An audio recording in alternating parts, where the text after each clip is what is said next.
Hello, and welcome to Lord of Facts. Numbers. Numbers are everywhere. They make up a huge part of our lives. For instance, you have a height, and a width, and a depth. And you also have a weight, and an age. The device you're watching this on also has all of those things. And there's also things like density, temperature, humidity, and pressure. Point is, we live in a numerical world. But how many different kinds of number are there overall? Well, let's try and find out today. For the sake of this video, we're not going to look at the different kinds of whole number, such as even numbers, odd numbers, prime numbers, perfect numbers. Instead, we're going to look at numbers beyond just whole numbers, exploring their history and treating whole numbers as the singular category. So without further ado, let's take a look at whole numbers, or natural numbers. Positive counting numbers that can be used to describe a whole number amount of things, such as 1 apple, 5 oranges, or 3 humans. It's not known where counting originated from, but it's easy to see how it would have been useful for our ancestors.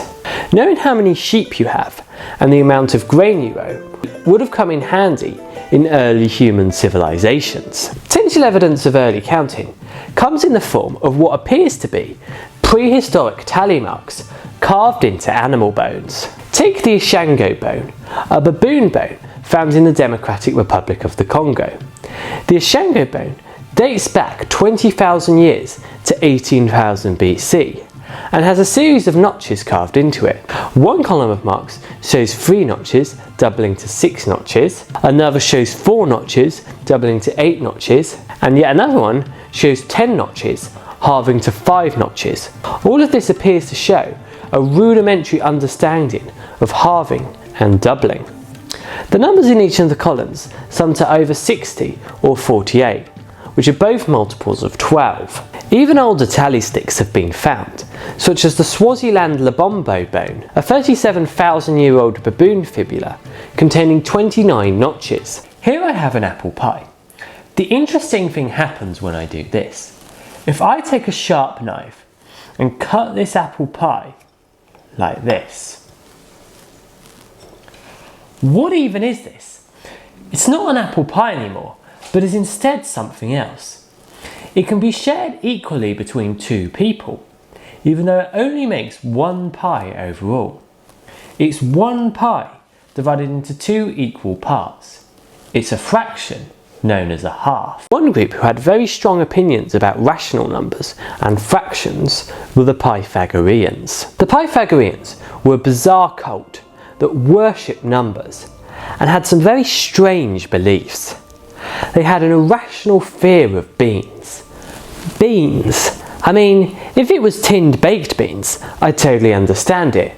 But regular old beans? Nah, don't get it. You also couldn't urinate towards the sun, weren't allowed to use public roads, and you had to take off your right shoe before taking off your left shoe. The Pythagoreans worshipped the number 10, as it could be made by adding together the first 4 numbers. One of their core beliefs was that all numbers were either whole numbers or could be expressed as the ratio between 2 whole numbers. The idea that any number couldn't was considered blasphemous. Ironically though, the discovery of irrational numbers came from the very formula that bears Pythagoras' name. If you have a right angled triangle with sides 1 and 1, then the hypotenuse is a number that when squared gives you 2, or the square root of 2. Pythagoras thought this number must be rational. However, a Pythagorean named Hippasus proved that root 2 is in fact irrational, which enraged Pythagoras so much that he's said to have sentenced Hippasus to death by drowning. We now accept that root 2 is an irrational number, as are numbers like pi, e, and phi. Irrational numbers all have a random expanse of non-repeating digits that goes on for eternity. A subcategory of irrational numbers is transcendental numbers. Transcendental numbers are numbers that can't be expressed as the solution to a polynomial equation equal to 0, where all the coefficients are rational numbers. If that sounded confusing to you, Simon Pampina from Numberphile has a good way of describing this.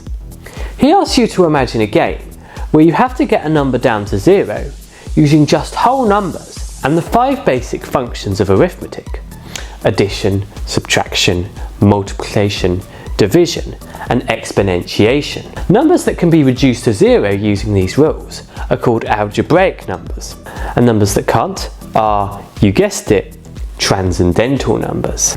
All of the whole numbers and all of the rational numbers are algebraic. Some irrational numbers are also algebraic, such as root 2, which is the solution to x squared minus 2 equals 0, and phi, which is the solution to x squared minus x minus 1 is 0, is also an algebraic number. I is also an algebraic number, as it's the solution to x squared plus 1 is 0. And many complex numbers, such as 3i plus 2, are also algebraic, as shown by my working out here. Transcendental numbers were confirmed to exist in 1844 by Joseph Louisville. It then took another 7 years for the first transcendental number to be discovered. The first transcendental number was called Louisville's constant and consists of zeros and ones, with the ones positioned at the decimal places corresponding to each factorial. After Louisville's constant, it would then take another 22 years for another transcendental number to be discovered.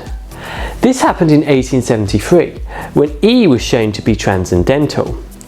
In 1882, pi was shown to be transcendental, and in 1874, Gail Cantor, we'll come back to him later, showed that almost all the real numbers are transcendental. When pi was shown to be transcendental, it opened the doors to solving one of the oldest mathematical problems at the time, squaring the circle. A problem that went all the way back to ancient Greece. This essentially asks whether it's possible to create a square with the same area as a circle using only a ruler and compass. Numbers that can be made in this way are called constructible numbers, and are a subsection of algebraic numbers. If pi wasn't algebraic, it thereby wasn't constructible, and if it wasn't constructible, then squaring the circle was impossible. E to the pi was found to be transcendental in 1934.